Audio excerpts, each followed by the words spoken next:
Hello dear student, welcome to our YouTube channel Bal study. आज हम लोग कक्षा 10 के जीव विज्ञान चैप्टर जैव प्रक्रम पढ़ने वाले हैं। ये तीसरा लेक्चर होने वाला है इस चैप्टर का।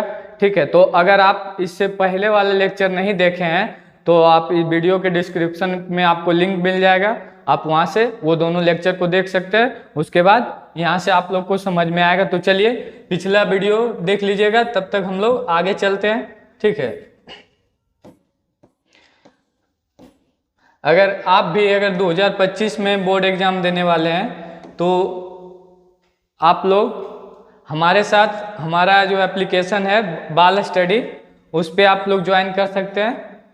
ठीक है, और आपका अगर लक्ष्य है 450 प्लस तो आप ज्वाइन करिए हमारे साथ। वहाँ पे आपको फुल सब्जेक्ट वाइज आपको अलग अलग टीचर द्वारा पढ़ाया जाएगा, फुल कोर्स पढ़ाया जाएगा। और यहाँ पे सब्जेक्ट वाइज चैप्टर वाइज जो आपको टेस्ट मिलेगा और वो टेस्ट का सारा क्वेश्चन आप लोग को बोर्ड एग्जाम में देखने को मिलेगा। ठीक है, उसी से बहुत सारा क्वेश्चन आप लोग को देखने को मिलेगा। तो चलिए हम लोग सबसे पहले स्टार्ट करते हैं। यहाँ से पढ़ेंगे हम लोग जंतुओं में पोषण। अभी हम लोग पढ़े हुए थे तो जंतुओं में पोषण पढ़ेंगे।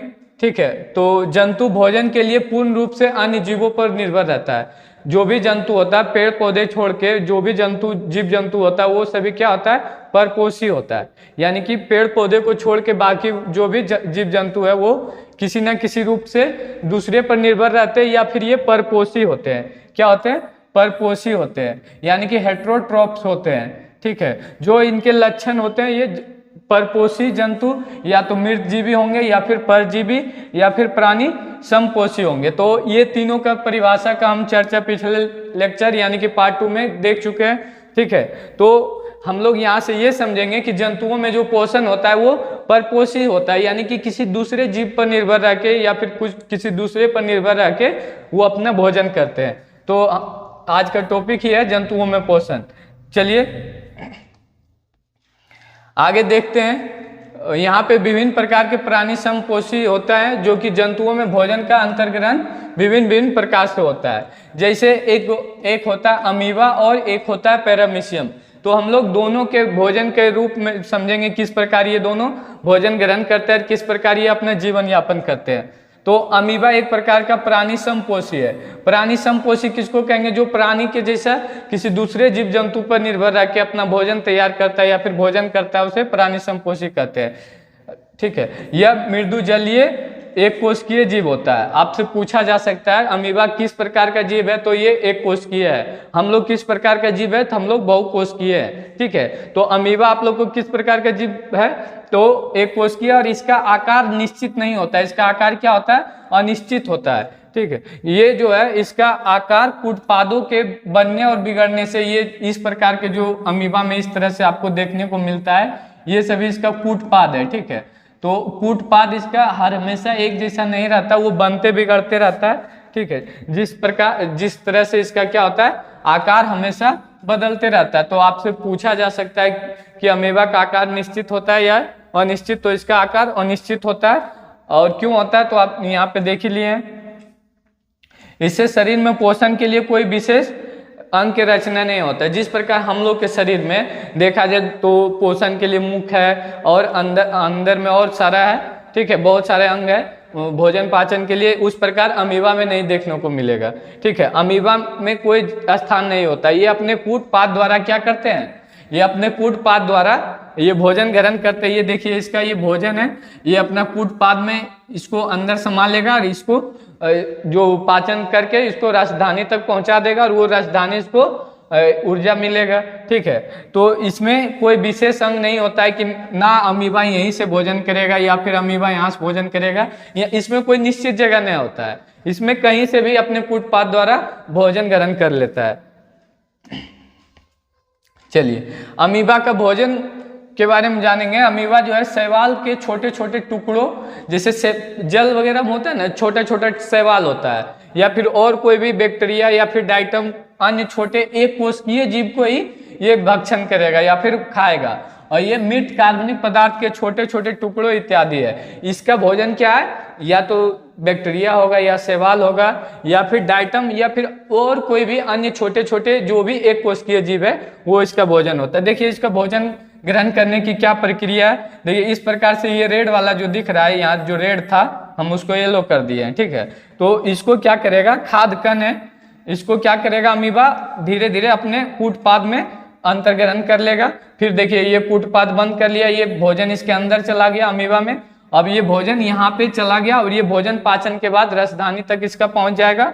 और फिर इसका जो है अमीबा जो है ना, जैसे जिस प्रकार इसको भोजन ग्रहण करने के लिए कोई निश्चित अंग नहीं है, उसी प्रकार इसको भोजन जो भी पाचन क्रिया के बाद जो भी इसका अगर वेस्टेज पदार्थ होता है तो उसको बाहर करने के लिए भी कोई अंग नहीं है, ठीक है। जहां मन तहां से ये अपना बाहर कर देते हैं, ठीक है। तो एक प्रश्न बनाया हम कि अमीबा अपना भोजन कैसे ग्रहण करता है, तो अभी हम बताएं जस्ट कि अमीबा अपना भोजन जो है कूटपाद से ग्रहण करता है।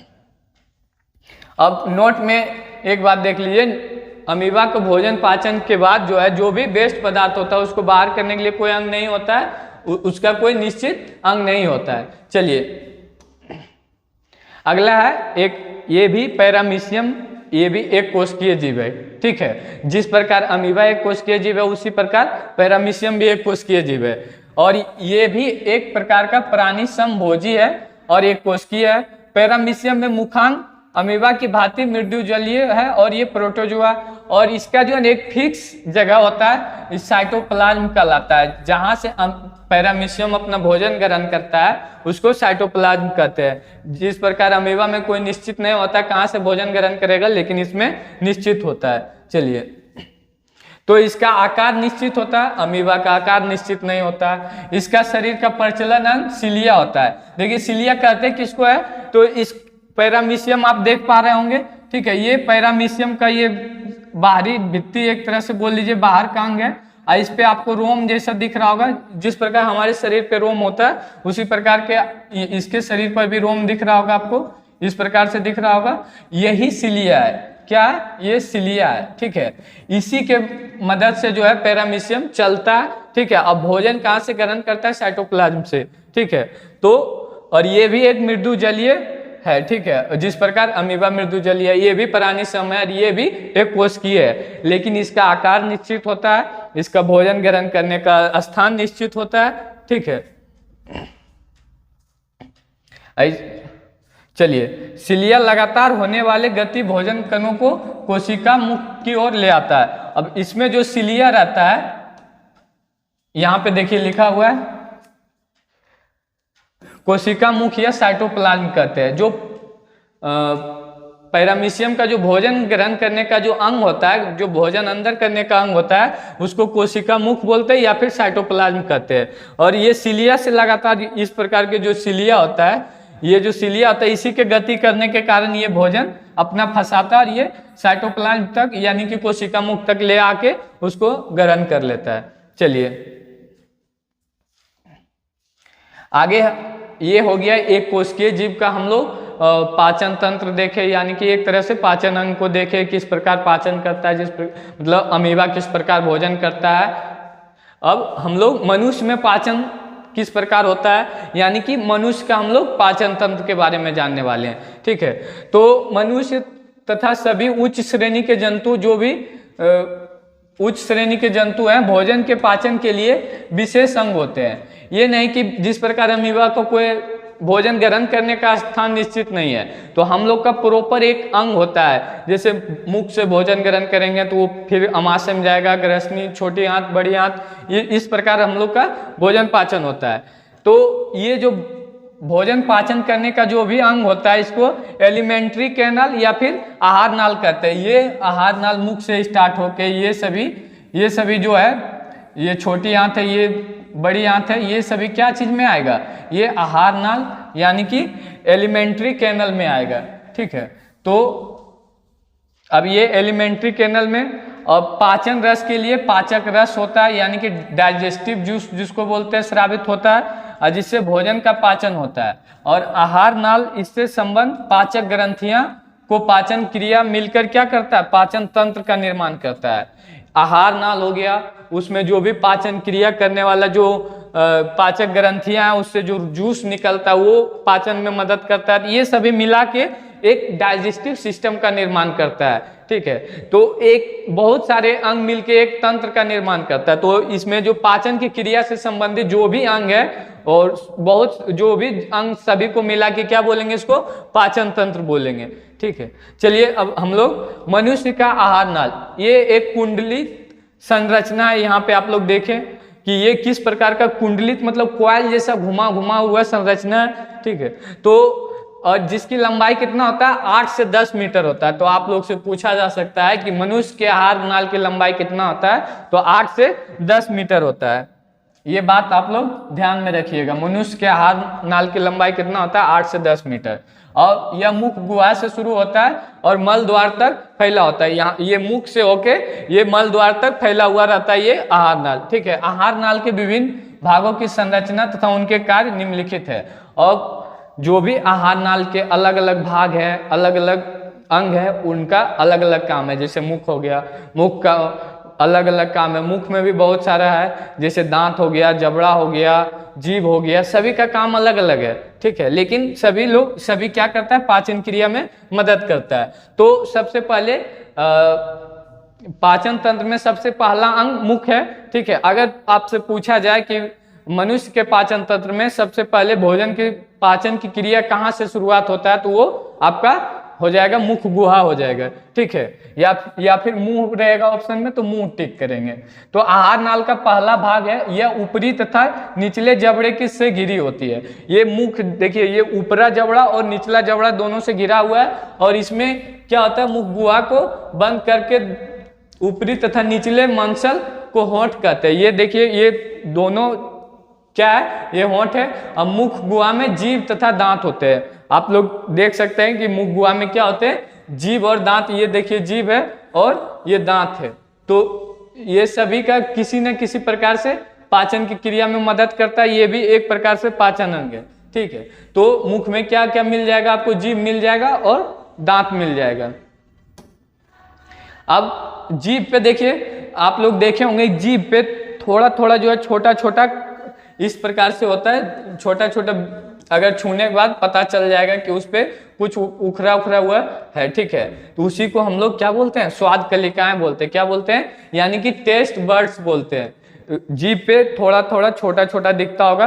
अगर जानवर का बात करें तो जानवर में थोड़ा बड़ा होता है। अगर वो जानवर का जीभ अगर आपके हाथ में स्पर्श हुआ होगा तो उससे आपको पता चला होगा, पूरा उसका जो है ना रूखा हुआ जैसे लगेगा, ठीक है। तो जीभ के ऊपर सतह जो है कई छोटे छोटे अंकुर होते हैं, जिन्हें हम स्वाद कलियां कहते हैं। इन्हीं स्वाद कलियों के द्वारा मनुष्य जो है स्वाद का अनुभव करते हैं, जैसे खट्टा, मीठा, तीखा, जो भी है, जिस प्रकार का भी स्वाद है, खारा, ये सभी कड़वा, ये सभी क्या है, जीभ के जो स्वाद की कलियां हैं उसी के द्वारा पता चलता है। चलिए, तो स्वाद कलियां क्या होता है आप लोग जान गए। चलिए अब एक एक करके हम लोग, दांत का हुआ भाग जो मसूड़े में धंसा हुआ होता है उसे जड़ बोलते हैं। दांत का भी बहुत सारा भाग होता है। तो ये अगर दांत अगर हम बना है, अच्छा से नहीं बना है, हंसना नहीं है किसी को, ठीक है।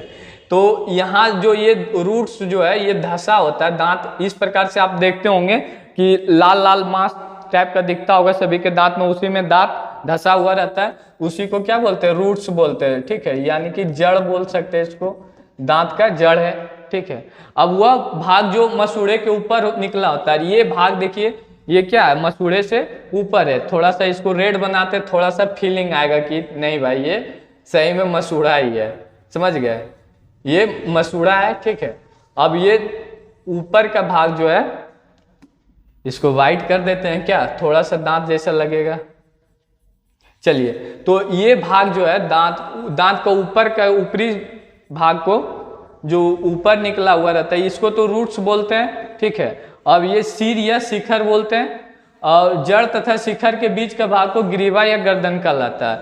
अब प्रत्येक दांत के भीतर एक मज्जा गुहा होता है, यानी कि पल्प कैविटी होता है, ठीक है। तो दांत किस प्रकार से होता है, अब हम लोग देखेंगे कि दांत के ऊपरी भाग को क्या कहते हैं, दांत के अंदर के भाग को क्या कहते हैं। तो दांत के ऊपर के भाग को डेंटाइन कहते हैं, क्या कहते हैं, डेंटाइन, जो दांत का अधिकांश भाग तैयार करता है। अधिकांश भाग में क्या होता है, दांत के डेंटाइन होता है, और यह हड्डियों से भी अधिक मजबूत होता है। क्या होता है, सबसे ज्यादा मजबूत अगर भाग कोई होता है दांत का तो डेंटाइन होता है, ठीक है।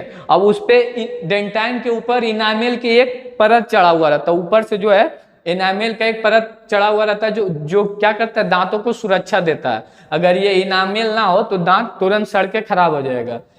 अब दांत जो है भोजन काटने तथा चबाने का कार्य करता है। हम लोग का शरीर में दांत क्या कर रहा है, मुख में दांत क्या कर रहा है, या तो कोई चीज को काटते हैं या फिर चबाने का काम करते हैं हम लोग दांत से। अब हम लोग देखेंगे दांत कितने प्रकार के होते हैं। दांत तो होते हैं बट कितने प्रकार के होते हैं उसके बारे में जानेंगे। तो दांत मुख्यतः 4 प्रकार के होते हैं। कितने प्रकार के होते हैं, 4 प्रकार के होते हैं। कौन कौन सा, कृंतक यानी कि इंसीजर, दूसरा आता है भेदक यानी कि केनाइन, और तीसरा आता है अग्रचवर्णक यानी कि प्रीमोलर, और तीसरा आता है चौथा होता है चवर्णक। तो दांत में कौन सा दांत होता है उसके बारे में जानेंगे।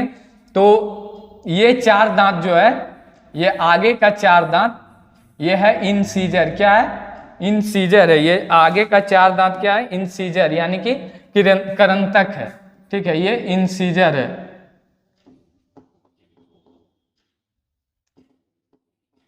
ठीक है, ये इंसीजर है। ये वाला दांत आपका केनाइन है। जानवरों में ये दांत ज्यादा लंबा होता है। जैसे आप लोग जो मांसाहारी जानवर है उसमें ये दांत थोड़ा ज्यादा लंबा होगा, देखे होंगे कुत्ता वगैरह में, या फिर बिल्ली का ये 2 दांत जो है बहुत आगे तक निकला हुआ रहता है, ठीक है, इसी को केनाइन कहते हैं। ये मांसाहारी जीवों में थोड़ा बड़ा होता है। क्यों होता है, क्योंकि उसको मांस को फाड़ के खाना होता है, ये फाड़ने का काम करता है, ठीक है। अब यहाँ से ये जो 2 दांत है ये प्रीमोलर है, ये प्रीमोलर यानी कि अग्रचवर्णक है, और यहां से 3 दांत ये चवर्णक है, ठीक है। ये कौन सा दांत है, चवर्णक है।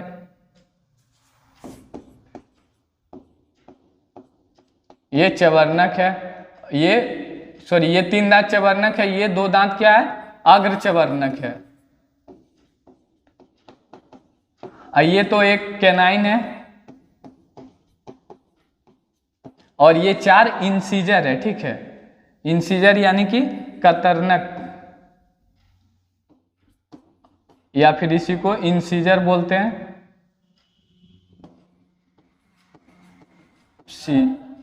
इंसीजर,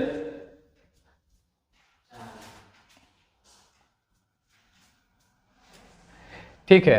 तो अगर हम बात कर ले कौन कौन सा दांत कितना होता है, तो 4 दांत ऊपर होता है इंसीजर, और 4 नीचे। कितना हो गया, 4 4 8 हो गया। सॉरी, इंसीजर कितना कितना होता है, 4 ऊपर होता है 4 नीचे होता है, तो 8 इंसीजर हो गया। और ये एक साइड केनाइन इधर है और एक इधर, 2, ठीक है, और ये 2 नीचे, तो कितना हो गया केनाइन, 4, ठीक है। अब ये प्रीमोलर कितना होता है, प्रीमोलर 2 2, ये साइड नीचे ऊपर 2 और इधर 2, तो 2 2 4 4 8 होता है, ठीक है। अब अग्र चवर्णक कितना होता है, 3 इधर होता है 3 ऊपर होता है, 3 नीचे 3 ऊपर, 6, इधर भी 3 ऊपर भी 3, तो कितना हो गया, 6 6 12 दांत हो गया। तो जोड़ लीजिए कितना हो गया, टोटल मिला के कितना आ जा रहा है, 32 दांत। तो एक वयस्क मनुष्य में 32 दांत होता है, ठीक है। हम लोग इसका एक ट्रिक बताते हैं आप लोग को कि कैसे पता करेंगे कौन मतलब दांत कितने हैं, ठीक है। तो यहाँ से ये बीचों बीच का दांत है, इसको हटा देंगे, तो इसका फॉर्मूला होता है 21 23, ठीक है, और नीचे भी 21 23 होता है। अब इसको जोड़ के गुना कर दीजिए 2 से, ठीक है, तो टोटल 32 दांत आ जाएगा। चलिए, तो दांत कितने प्रकार के होते हैं वो हम देख लिए, कौन कौन सा दांत कितना होता है वो आप ट्रिक से बता सकते हैं। ये 21 23 के ट्रिक है, एक तरह से इसको ट्रिक में रख लीजिए कि कौन दांत, अगर आपसे पूछ दे कि इंसीजर कितना होता है तो 8 बता दीजिएगा, बोलेगा केनाइन कितना होता है तो 4 होता है, 4 2 केनाइन ऊपर 2 केनाइन नीचे। अगर आपसे पूछा जाए कि हाथी का जो दांत बड़ा होता है, ये हाथी का जो दिखाने वाला दांत होता है, खाने का अलग होता है, दिखाने का अलग होता है, ठीक है। तो हाथी का जो दिखाने वाला दांत होता है वो कौन होता है, केनाइन होता है या इंसीजर होता है, बताइएगा आप लोग कमेंट में, ठीक है। हम वीडियो के लास्ट में इसका जवाब देंगे कि हाथी का जो दांत होता है 2 बाहर निकला हुआ वो क्या होता है। अगर आप वीडियो बढ़िया से देख रहे हैं, शुरू से देख रहे हैं, तो कमेंट में आप लोग आंसर कीजिएगा वो कैनाइन है या हम, चलिए दो में से एक सही होगा, ये इंसीजर या कैनाइन। बताइएगा आप लोग क्या होता है हाथी का जो दो दांत होता है बाहर निकला हुआ। अगर आप वीडियो शुरू से देख रहे हैं, लास्ट तक देखेंगे तो आप लोग को पता चल जाएगा, ठीक है। हम लास्ट में आंसर देंगे। चलिए अब देखिए ये चिंटू को क्या हो गया बेचारा को। चिंटू का दांत खराब हो गया। क्यों हो गया?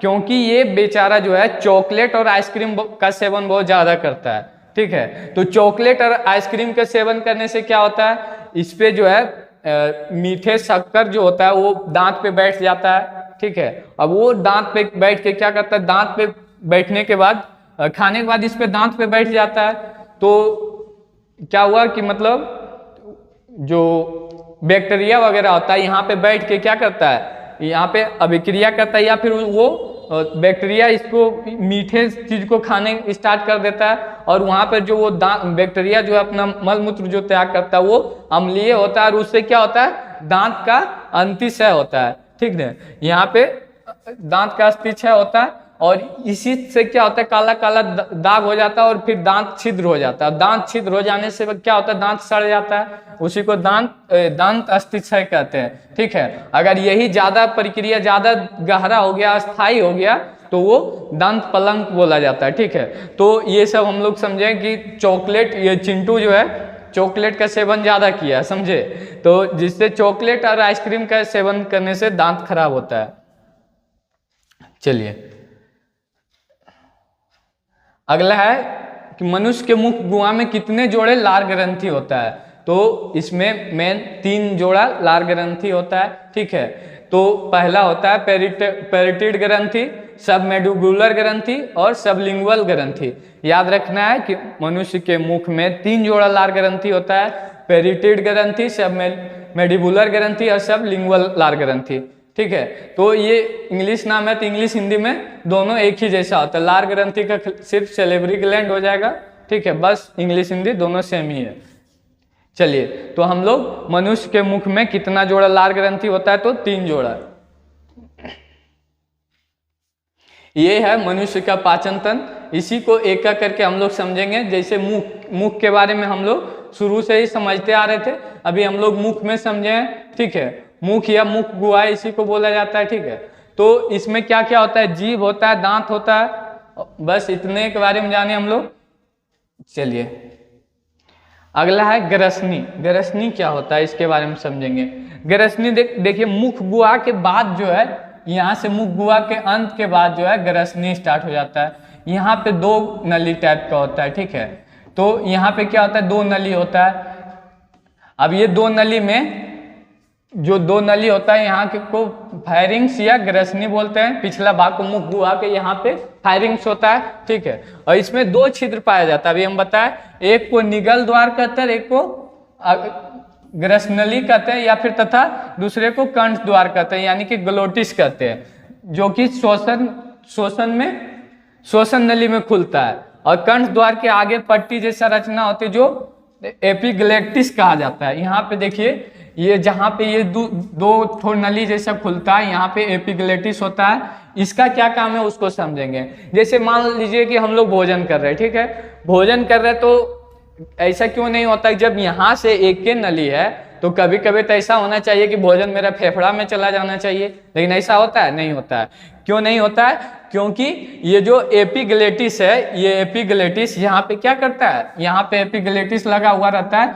अगर हम लोग सांस ले रहे हैं तो उसको पता चल जाता है कि सांस आ रहा है, तो वो सांस वाला श्वसन नली वाला खोल देता है, यानी कि कंठ द्वार को खोल देता है, और भोजन वाला को रोक देता है, ठीक है। और जैसे हम लोग खाना खाने लगते हैं तो वो एपिग्लेटिस घूम के दूसरा साइड आ जाता है, और ये श्वसन नली वाला रोक देता है, और वो भोजन को आराम से ग्रास नली द्वारा आमाशय तक पहुंचा देता है। कभी कभी ऐसा होता है कि आप लोग खाना खा रहे हैं, या हम लोग कोई भी खाना खा रहे हैं, तो उससे क्या होता है ना, कभी ध्यान कहीं दूसरे जगह, जैसे मान लीजिए एक चिंटू है, खाना खा रहा है, वो बबली को मिस कर रहा है, ठीक है।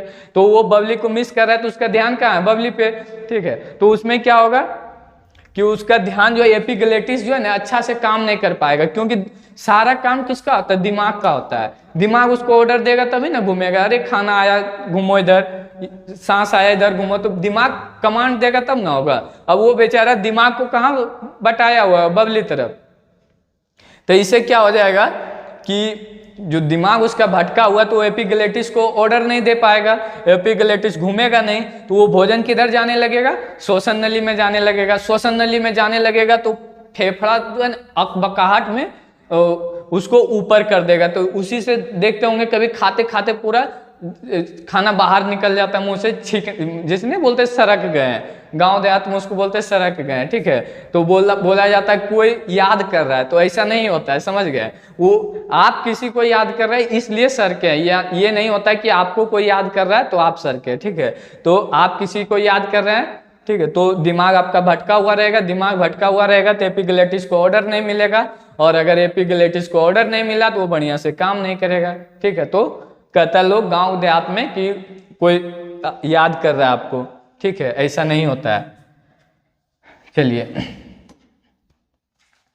अब है ग्रास नली, ठीक है। अब अगला भाग जो है ग्रसनी के बाद आता है ग्रास नली, ठीक है। इसके बाद जो भोजन यहाँ से जाता है इसको ग्रास नली कहते हैं, इसको कहते हैं ग्रास नली। चलिए, और इससे पहले को ग्रासिका या ग्रसनी कहते हैं। यहाँ से दो पाइप रहता है, अभी बताया, एक निगल द्वार एक कंठ द्वार, इसको तो अभी हम बताएं। अब ये ग्रास नली में जाएगा, ग्रास नली से भोजन अमाशय में जाएगा। तो चलिए,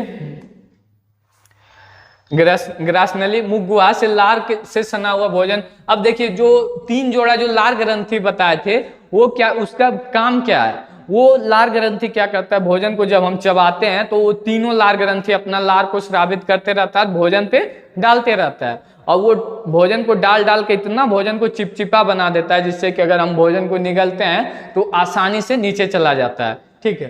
तो इसमें क्या आता है, ग्रसनली यानी कि ओसोफेगस में पहुंचता है। अब भोजन के पहुंचते ही ग्रसनली की दीवार में तरंग जैसा इस प्रकार से, देखिए ये ब्लैक है, रुकिए व्हाइट करते हैं हम, इस प्रकार होता है पाइप, ठीक है। तो जैसे इधर से भोजन आया तो ये पूरा सटा हुआ रहता है, तो भोजन जैसे आता है ना, तो ये तरंग जैसा इस तरह से होता है, मतलब इस तरह से होने से क्या होता है, भोजन आराम आराम से जाता है।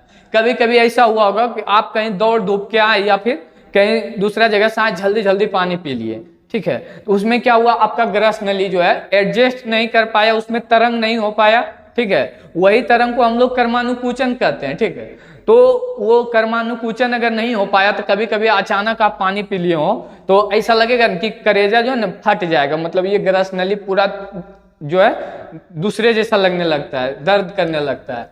तो ये इसलिए होता है क्योंकि इसमें संकुचन नहीं हो पाया है।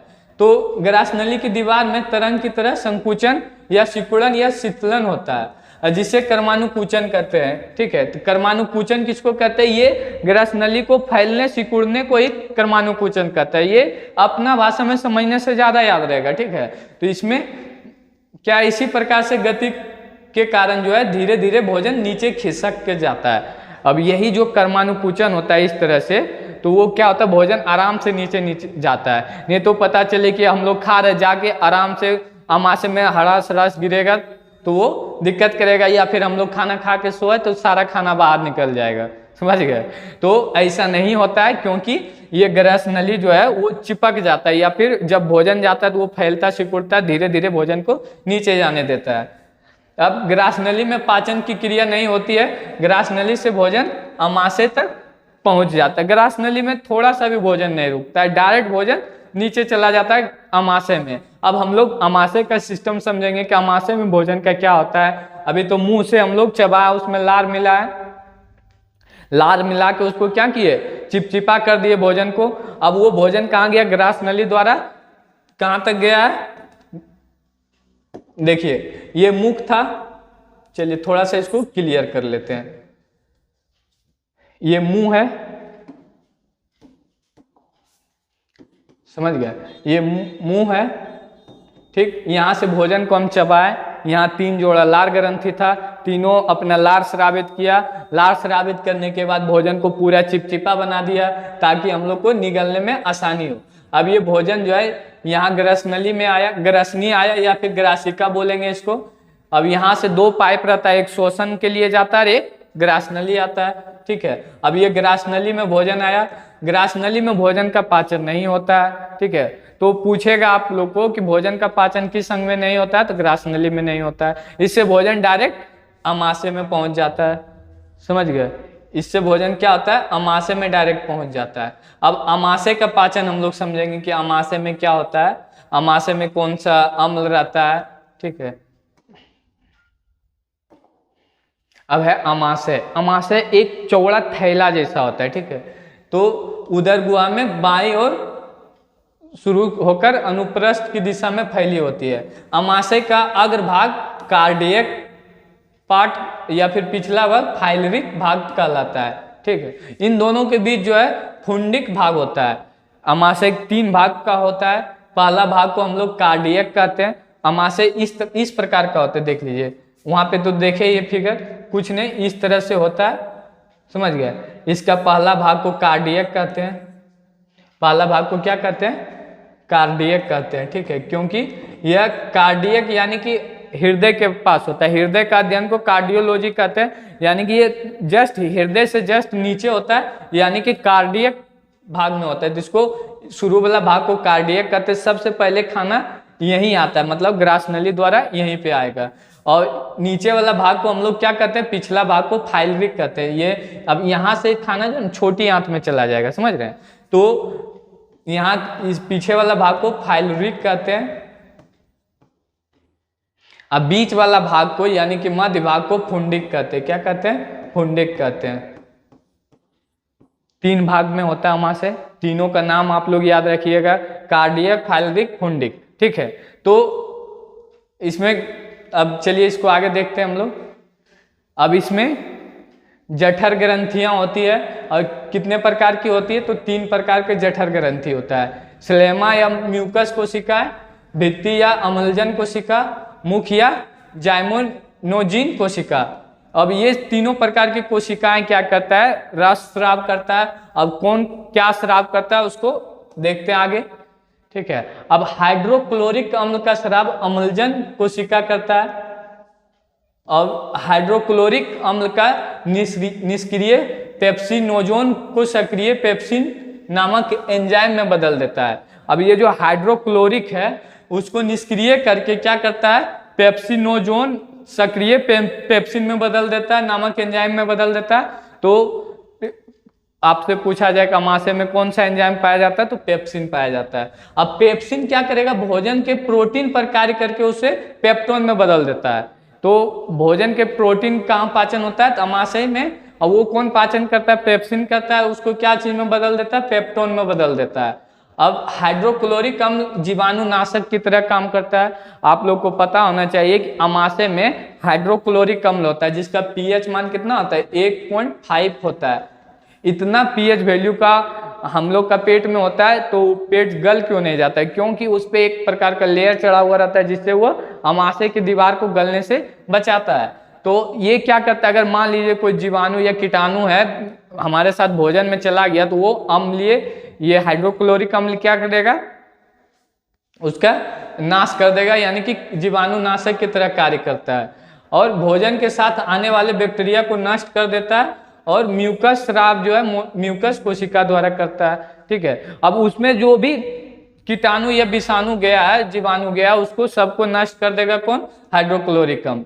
अब म्यूकस अमाशय की दीवार तथा जठर ग्रंथियों को हाइड्रोक्लोरिक अम्ल तथा एंजाइम पेप्सिन से सुरक्षित रखता है।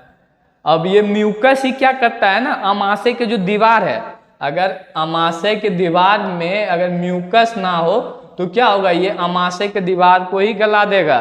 ठीक है, तो ये म्यूकस क्या करता है, हाइड्रोक्लोरिक अम्ल तथा एंजाइम जो पेप्सिन से है सुरक्षित करता है। और मनुष्य के अमाशय में प्रतिदिन लगभग 3 लीटर जठर रस स्राव होता है। आपसे पूछा जाएगा कि मनुष्य के अमाशय में प्रतिदिन कितना लीटर जठर रस स्राव होता है, तो इसका आंसर क्या हो जाएगा। एक क्वेश्चन आप लोग याद रखिएगा, मनुष्य के अमाशय में,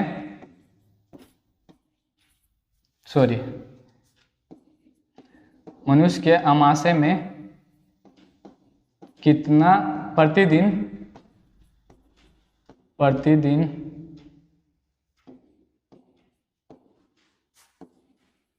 कितना लीटर जठर रस शराब होता है? जठर रस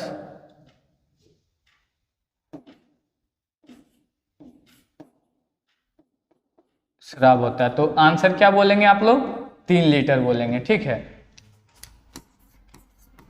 आंसर हो जाएगा आप लोग का 3 लीटर। आ गया बात समझ में? चलिए आगे बढ़ते हम लोग। अब है अल्सर किसको कहते हैं? तो अभी समझते हैं हम लोग अल्सर किसको कहते हैं। जब अमाशय की ग्रंथियों से कभी कभी क्या होता है ना, अत्यधिक अम्लीय स्राव हो जाता है, यानी कि एसिडिक सेक्रेटेशन कहते हैं उसको, जिसके कारण इसकी दीवार को सुरक्षित रखने वाला म्यूकस का स्राव घट जाता है। जब ज्यादा अम्लीय स्रावित होने लगता है ना, तो जो उसके दीवार को सुरक्षित रखने वाला जो म्यूकस था वो क्या होता है। आप एक क्वेश्चन और लिख लीजिए आप लोग। ठीक है, ये तो बड़ा लिख दिए हम, एक सेकेंड इसको छोटा कर देते पहले हम।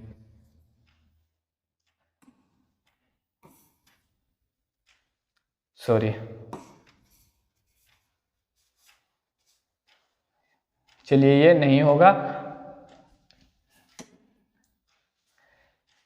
रहने दीजिए, इसको यहां पे लिख देंगे, प्रश्न बना के लिख देते हैं हम लोग।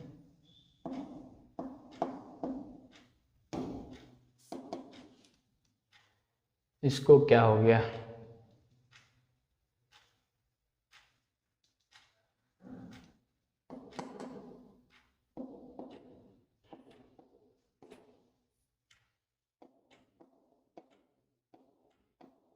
हाँ चलिए अगला है, प्रश्न बना के लिखिए। हाइड्रोक्लोरिक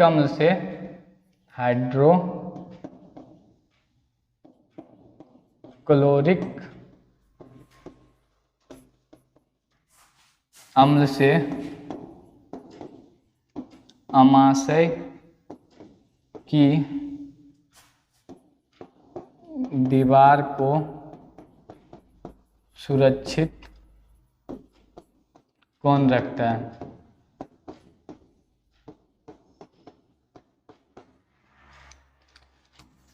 तो आंसर हो जाएगा म्यूकस। लिख लीजिए आप लोग, आंसर क्या हो जाएगा? म्यूकस हो जाएगा। ठीक है, आंसर क्या हो जाएगा? म्यूकस हो जाएगा। अब कभी कभी क्या होता है ना कि अगर ये अम्लीय रस अगर ज़्यादा स्रावित होने लगे तो इसको जो सुरक्षा देने वाला म्यूकस है ये थोड़ा घट जाता है स्राव। तो इससे क्या होता है, इसी स्थिति में अमाशय की दीवार आंतरिक स्तर पर कहीं गोलाकार हो जाएगा। अमाशय का जो दीवार होता है वो कहीं कहीं गोला हो जाएगा और अंदर की ओर कुछ धंस जाएगा, कहीं गोला उभर जाएगा, कहीं धंस जाएगा। इसी को एक घाव जैसा हो जाता है, इसी को अल्सर कहते हैं। ठीक है, चलिए आगे हम लोग समझते हैं। अब अमाशय में जो प्रोटीन अतिरिक्त भोजन के वसा भी पाचन प्रारंभ होता है। अब यहाँ जो है वसा का आंशिक रूप से पाचन एंजाइम गैस्ट्रिक लाइपेज के द्वारा होता है। अब गैस्ट्रिक लाइपेज जो है वसा को वसा अम्ल में बदल देता है तथा उसके बाद क्या होता है, ग्लिसरॉल में बदल देता है और अमाशय में अब भोजन का स्वरूप गाढ़े लेई की तरह हो जाता है। अब जो भोजन हम लोग किए जो चिपचिपा था, गीला हुआ था, वो अब क्या होता है, गाढ़ा हो जाता है। ठीक है, जिसे हम कायम कहते हैं। जैसे उल्टी नहीं कभी कोई वोमिटिंग कर दिया तो उसको हम बोलते हैं ना काई है, तो वही काई मतलब अमाशय का जितना भी रहता है ना वोमिटिंग में वही निकलता है। ठीक है, तो कभी कभी देखे होंगे कि अगर कोई वोमिटिंग किया तो उसका नाक, अगर आप लोग भी कभी वोमिटिंग किए होंगे तो उससे क्या होगा ना, वोमिटिंग करने के बाद जो है नाक पूरा जो है ना लहरने लगेगा। क्यों होता है ऐसा? क्योंकि भोजन के साथ साथ जो है हाइड्रोक्लोरिक अम्ल भी बाहर आ जाता है। ठीक है, वही पूरा नाक को जलाने लगता है या फिर मुंह वगैरह जहां भी जाता है वो जलाने लगता है, पूरा लहरेगा, उस टाइप का होगा। ठीक है, अब ये कायम अमाशय के फाइलरिक छिद्र के द्वारा छोटी आंत में पहुंच जाता है। अब ये कायम जो है भोजन अगर नीचे जाता मतलब आगे बढ़ेगा तो वो फाइलरिक छिद्र के द्वारा कहाँ पहुंच जाएगा, छोटी आंत में पहुंच जाएगा। अब देखिए भोजन हमारा कहाँ पहुंच गया, चलिए, ये अमाशय था, इसका 3 भाग देखे। अब ये फाइलरिक छिद्र के द्वारा कहाँ पहुंच जाएगा? छोटी आंत में। छोटी आंत ये जो पतला पतला दिख रहा है पाइप जैसा, ये छोटी आंत है। अब इसके बाद ये बड़ी आंत है, ठीक है। अब इसके बाद सॉरी ये एनस है, इधर से ये जुड़ा हुआ रहता है बड़ी आंत, ठीक है। उसके बाद भोजन जो है बड़ी आंत में जल का अवशोषण होता है, भोजन को एनस द्वारा गुदा द्वारा बाहर कर दिया जाता है। चलिए एक एक करके हम लोग समझते चलते हैं।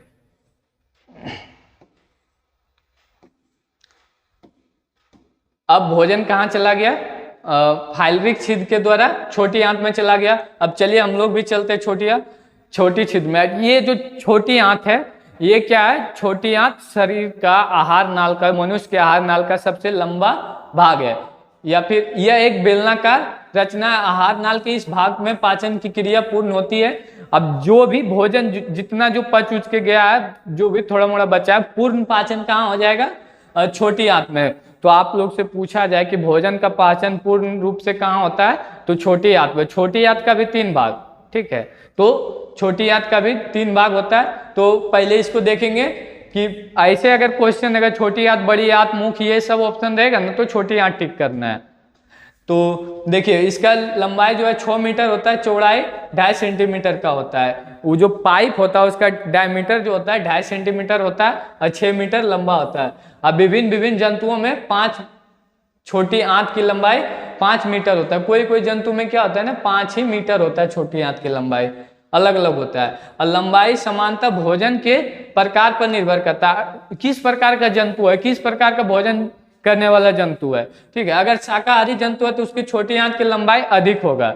शाकाहारी जंतुओं में जो है छोटी आंत की लंबाई लंबा होता है, और जो मांसाहारी जंतु होता है उसका छोटी आंत का लंबाई थोड़ा छोटा होता है, ठीक है। मांसाहारी भोजन के पाचन अपेक्षाकृत सरल होता है, इसलिए मांसाहारी जंतुओं की छोटी आंत की लंबाई कम होता है। जो भोजन का पाचन में अधिक समय लगेगा, यानी कि शाकाहारी भोजन के पाचन में बहुत ज्यादा समय लगता है, तो इसको थोड़ा सा लंबा रखता है शाकाहारी जंतु में, ठीक है। चलिए आगे हम लोग देखेंगे छोटी आंत के कितने भाग होते हैं। अभी हम जस्ट बताए थे कि छोटी आंत के 3 भाग होते हैं। हिंदी में अगर बात कर लिया जाए तो इसको ग्रहणी, जेजुनम, इलियम, यानी कि डेड्यूनम, जेजुनम, इलियम 3 भाग होता है। डेड्यूनम, जेजुनम, इलियम, डेड्यूनम, जेजुनम, इलियम, इसको इस प्रकार से याद रखना है, यानी कि डीजे आइल, ठीक है। डीजे आइल, डेड्यूनम, जेजुनम, इलियम। चलिए ये 3 भाग होता है। अब ये तीनों का क्या काम होता है? ग्रहणी का जो छोटी आंत का पहला भाग होता है वो अमाशय के फाइलरिक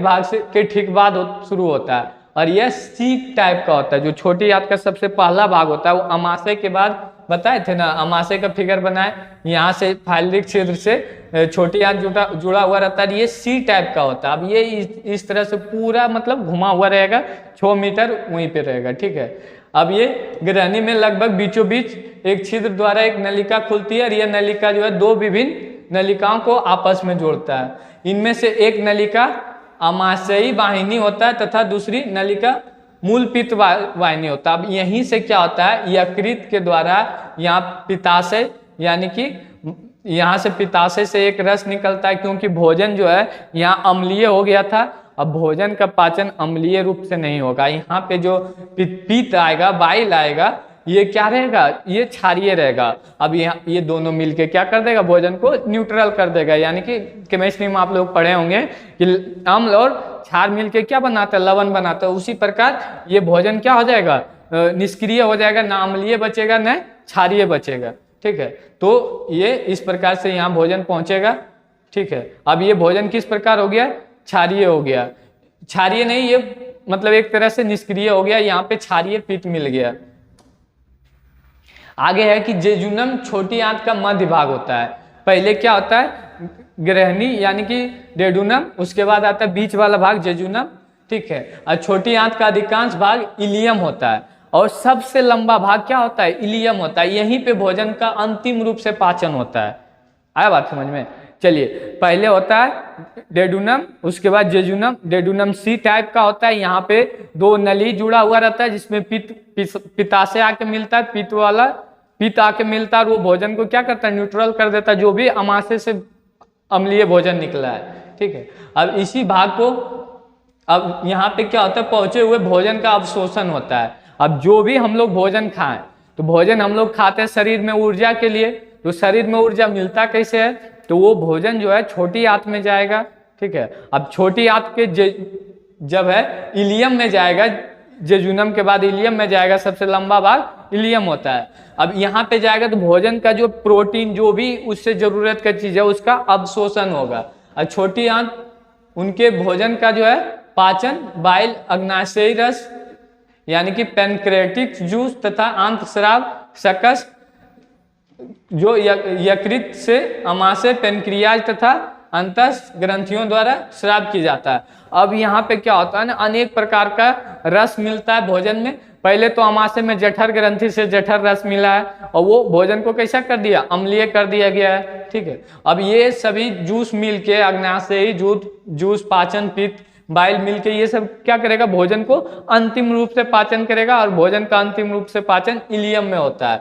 और छोटी आंत का सबसे बड़ा भाग क्या होता है, इलियम होता है। अब आगे हम लोग समझेंगे यकृत के बारे में। देख लीजिए यकृत कौन क्या किसको कहते हैं, यकृत क्या होता है आप लोग देख लीजिए।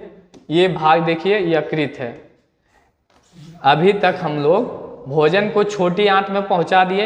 ये नीचे वाला जो पतला पतला भाग है ये छोटी आंत है, और ये जो ज्यादा रेड के तरह से दिख रहा होगा आप लोग को, यही है यकृत है। ये क्या है, यकृत है।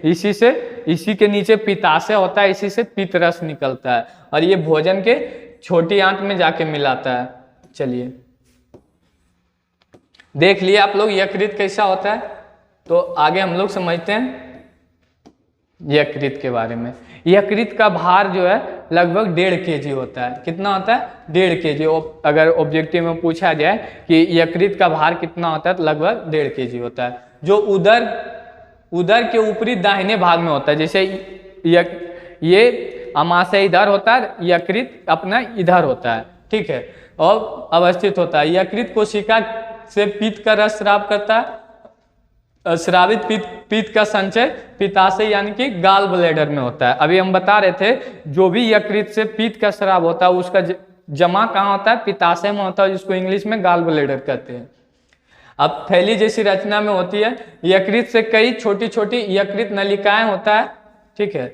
अब यकृत नलिकाएं पित्ताशय से निकलने वाली नलिका के साथ साथ जुड़कर एक मूल पित्त वाहिनी यानी कि कॉमन वाइल डक्ट होता है। अब पित्त गाढ़ा एवं हरे रंग का होता है। पित्त थोड़ा गाढ़ा होता है, किस प्रकार का होता है, हरा रंग का होता है।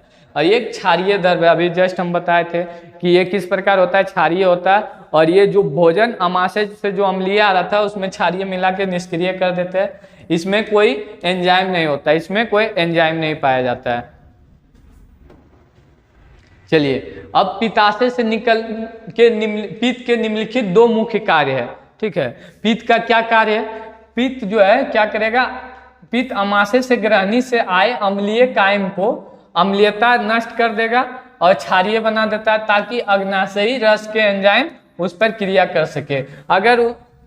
अगर वो अम्लीय भोजन रह जाएगा तो वो उस पर अग्नाशयी रस का एंजाइम उस पर काम नहीं करेगा, इसलिए उसको क्षारीय बनाता है। अब पित्त के लवणों की सहायता से भोजन को वसा का विखंडित तथा पाचीयकरण यानी कि इम्यूलिफिकेशन होता है, ताकि वसा को तोड़ने वाला एंजाइम उस पर आसानी से क्रिया कर सके।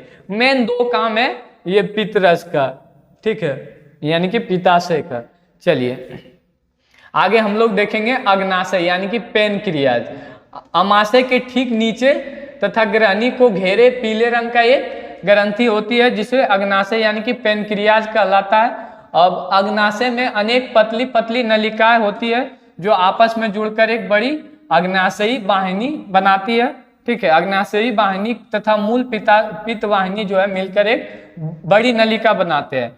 फिर यह नलिका एक छिद्र के द्वारा ग्रहणी में खुलती है, ठीक है। और अग्नाशयी रस में ट्रिप्सिन, एमाइलेज और लाइपेज न्यूक्लियस नामक एंजाइम पाया जाता है। ये 4 प्रकार के एंजाइम जो है कहाँ पाए जाते हैं, अग्नाशय में पाए जाते हैं, यानी कि पेनक्रियाज में पाए जाते हैं। कौन कौन, ट्रिप्सिन, एमाइलेज, लाइपेज और न्यूक्लियस, ठीक है, ये नामक एंजाइम पाए जाते हैं। चलिए अब एक एक करके हम लोग ये अग्नाशयी रस जो है किस प्रकार एंजाइम में भोजन के अवयवों को किस प्रकार क्रिया करते हैं उसके बारे में समझेंगे। पहले जो एमाइलेज होता है, एमाइलेज क्या करता है, स्टार्च एवं ग्लाइकोजन को मिला के क्या बनाता है, माल्टोज बनाता है। क्या बना लेता है, माल्टोज बना लेता है। ठीक है, अब उसके बाद लाइपेज तथा इमलिस्कृत वसा, अब जो वसा जो आता है वो लाइपेज के साथ मिलके क्या बनाता है, वसाम तथा ग्लिसरॉल बना लेता है। अब उसके बाद न्यूक्लियस जो है न्यूक्लियोइक एसिड के साथ न्यूक्लियोटाइड बनाता है। ठीक है, ये 3 काम हुआ। अब चलिए अंतःस्रावी ग्रंथियों में जो छोटी आंत की दीवार में कई ग्रंथियां होती है, इनका स्राव अंतराश या सकस एंट्रिकस कहलाता है। और छोटी आंत में भी बहुत सारा ग्रंथि होता है जिससे क्या होता है, रस का स्राव होता है। इसको आंतरस एंजाइम तथा भोजन के विभिन्न अवयवों पर उनकी क्रिया इस प्रकार है।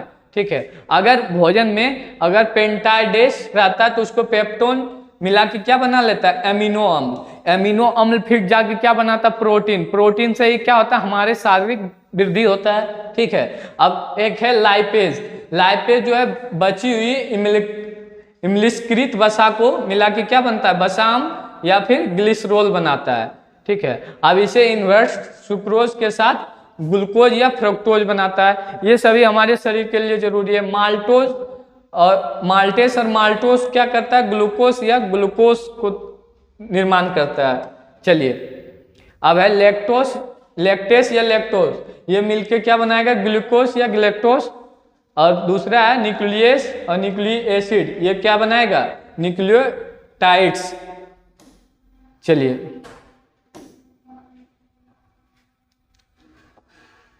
अगला है छोटी आंत में पाचन की क्रिया पूर्ण होती है। अब क्या हुआ, भोजन जब छोटी आंत में चला गया तो यहाँ पे भोजन पूर्ण रूप से पच गया, जिसमें भोजन का जटिल और घुलनशील अणु सरल घुलनशील अणु में बदल जाता है। और इस अवस्था में कायम की और भी तरल हो जाता है। अब क्या होता है ना, कायम पूरा पतला हो जाता है, इसमें बहुत सारा रस मिला। अब कायम क्या होता है, बहुत ज्यादा पतला होता है, इसमें जल भी बहुत सारा रहता है। अब क्या होगा, कायम तरल हो जाता है तथा अब यह चाइल कहलाता है। छोटी आंत में हम लोग कायम को क्या कहते हैं, जो भोजन मतलब जो भोजन पच गया है, जो भी बड़ी आंत आमाशय से जो कायम निकल के जो छोटी आंत में गया, अब छोटी आंत में कायम नहीं बोलेंगे, चाइल बोलेंगे। ठीक है, अब चाइल में पचे हुए भोजन का अवशोषण इलियम के बिलाई के द्वारा होता है। अब जो छोटी आंत का सबसे लास्ट और सबसे बड़ा भाग होता है इलियम, उसके बिलाई द्वारा इसका पाचन पूर्ण हो जाता है।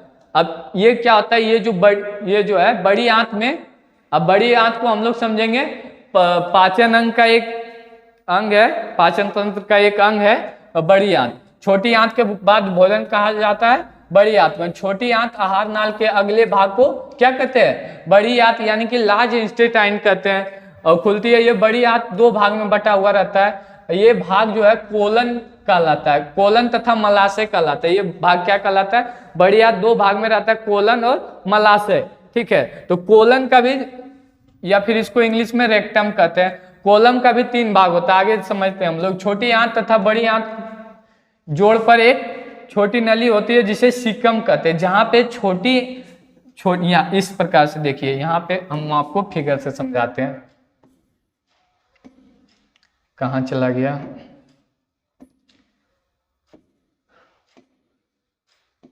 ये देखिए यहाँ पे देख रहे हैं। अब भोजन कहाँ चलाया, भोजन चलाया छोटी आंत, यहाँ पे देखिए, यहाँ पे छोटी आंत है। ये पतला वाला जो पाइप है 2.5 सेंटीमीटर वाला, ये क्या है, ये बड़ी आंत में जुड़ रहा है। यहाँ पे जो ज्वाइंट होता है ना, उसको सीकस बोलते हैं। क्या बोलते हैं, सीकस बोलते हैं। अगर आप लोग से पूछे कि छोटी आंत और बड़ी आंत जहाँ पे ज्वाइंट होता है उसको क्या बोलते हैं, सीकस बोलते हैं। चलिए हम लोग चलते हैं लास्ट स्लाइड पे। क्या बोला जाता है, सीकस, यानी कि इसी को इंग्लिश में सेकम बोलते हैं। ठीक है, सीकम जो है शीर्ष रूप से अंगुली जैसा रचना होता है जिसका सिरा बंद होता है, और यह रचना अपेंडिक्स कहलाता है। अब यही जो है ना, यहीं पे जो भी हम लोग पहले अगर बहुत पहले क्या होता था ना, हम लोग पेड़ मतलब हर एक चीज को भी पाचन कर लेते थे, लेकिन अब धीरे धीरे ये सब सिस्टम खत्म होते जा रहा है। अब यही क्या करता था ना, अपेंडिसिस जो भी पेड़ पौधे वाला जो चीज खाते थे उसको पाचन करने का काम करता था। अब यही अगर इसी में अगर ये होता है ना तो इसी को अपेंडिक्स बोला जाता है, जो मनुष्य को एक बीमारी की तरह है। मनुष्य के आहार नाल में अपेंडिक्स का कोई कार्य नहीं है। अब के टाइम में मनुष्य के आहार नाल में ये इसका कोई काम नहीं, ये कुछ नहीं करता है, इसे आराम से पड़ा हुआ रहता है। ठीक है, अब चलिए, अब कोलन एक बताए ना, अभी कोलम या मलाशय बड़ी आंत का दो भाग होता है, और जल का अवशोषण करने का काम भी बड़ी आंत में होता है। ठीक है, तो अगर क्वेश्चन पूछा जाए, आप लोग को प्रश्न बना देते हैं हम कि शरीर के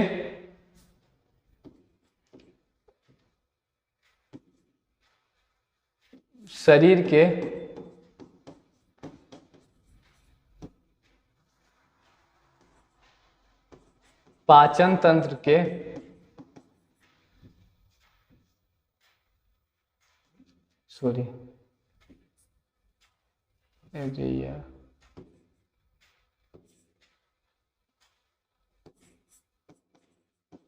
पाचन तंत्र के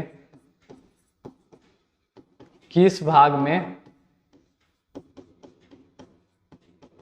जल का अवशोषण होता है, जल का अवशोषण होता है।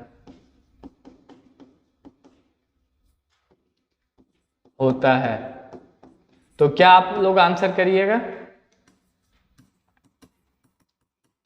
जल का अवशोषण किस भाग में करते हैं हम लोग? बड़ी आंत में करते हैं।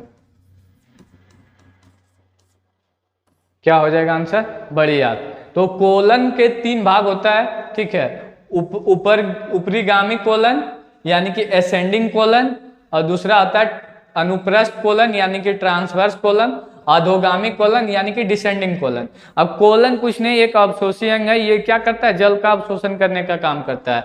अब असेंडिंग किसको कहते हैं, ट्रांसवर्स किसको कहते हैं, डिसेंडिंग किसको कहते हैं, उसको भी यही फिगर के माध्यम से हम लोग समझने का प्रयास करते हैं।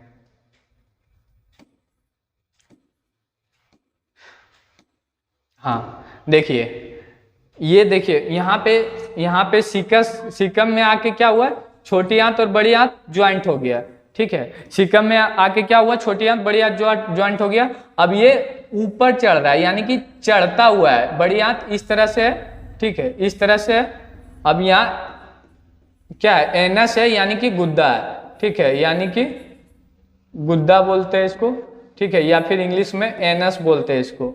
ठीक है, तो यहाँ से क्या होता है, चढ़ता हुआ है, तो इसको असेंडिंग कहते हैं, ऊपरगामी कोलन। और ये है ट्रांसवर्स यानी कि जो भी है। उसके बाद क्या है, डिसेंडिंग, यानी कि ये जो तीनों समझ लीजिए, ये असेंडिंग है, ये ट्रांसवर्स है, ये डिसेंडिंग है। ठीक है, यहाँ से तीनों समझ लीजिए, जो ऊपर जा रहा है जिसको असेंडिंग बोलेंगे, ये ट्रांसवर्स है, और ये नीचे क्या हो जाएगा, नीचे हो जाएगा डिसेंडिंग। ठीक है, क्योंकि नीचे घटते जा रहा है तो उसको डिसेंडिंग कहते हैं। इसके बाद क्या होता है, जो पचा हुआ भोजन होता है वो एनस यानी कि मलाशय द्वारा बाहर कर दिया जाता है। ठीक है, शरीर के ये उत्सर्जी अंग में आते हैं, और ये शरीर से क्या करते हैं, बाहर कर देते हैं। अधोगामी कोलन, अनुप्रस्थगामी कोलन और ऊपरगामी कोलन। जो ऊपर की तरफ जाता है ऊपरगामी कोलन, और जो सीधा रहता है ट्रांसवर्स अनुप्रस्थ कोलन, और ये अधोगामी कोलन। तो चलिए, अगर आप लोग को वीडियो अच्छा लगे तो इसके बाद वाला लेक्चर जो रहेगा वो भारतीय वन का सारा क्वेश्चन आंसर हम लोग देखेंगे, लघु, तरीय, अति लघु और दीर्घ सभी को देखेंगे। अगर आप लोग को वीडियो अच्छा लगे, ठीक है, तो वीडियो को एक बार लाइक कर दीजिएगा, क्योंकि बहुत मेहनत से वीडियो बनाए, देख रहे हैं पंखा नहीं चल रहा था, पूरा पसीना हो गया। ठीक है, तो थोड़ा सा मेहनत के लिए अगर और मोटिवेट करना चाहते हैं तो थोड़ा सा लाइक कर दीजिएगा, वीडियो के नीचे कमेंट कर दीजिएगा। और इसमें थोड़ा सा और क्या है, अब जो हम आपको शुरू में बताए थे कि हाथी के कौन सा दांत होता है जो बाहर निकला हुआ रहता है। कहावत सुने है ना कि हाथी का दांत खाने को कुछ और होता है, दिखाने का कुछ और होता है। तो उसका जो इंसीजर होता है, किरणतक दांत जो बाहर निकला हुआ रहता है, वो सिर्फ दिखाने के लिए रहता है। उसका 2 दांत अंदर रहता है चबाने के लिए। समझ गए? ये आंसर है। अगर जिसको भी वीडियो अच्छा लगे, जिस प्रकार लगे है, वो आप लाइक करिए, वीडियो को नीचे कमेंट भी जरूर करिएगा, तब हम इसका क्वेश्चन आंसर वाला पार्ट लाएंगे और फिर सेकंड चैप्टर स्टार्ट करेंगे। और हमारा सोशल साइंस का भी आएगा, हम सोशल साइंस भी पढ़ाएंगे और बायो और केमिस्ट्री दोनों पढ़ाएंगे। और हमारे जो पप्पू सर है वो मैथ पढ़ाएंगे, और भी जो सर हैं वो विकास सर है, वो आप लोग को फिजिक्स और सारे सब्जेक्ट को पढ़ाएंगे, हिंदी संस्कृत जो भी है वो पढ़ाएंगे। चलिए, थैंक यू, धन्यवाद, बाय बाय, टेक केयर।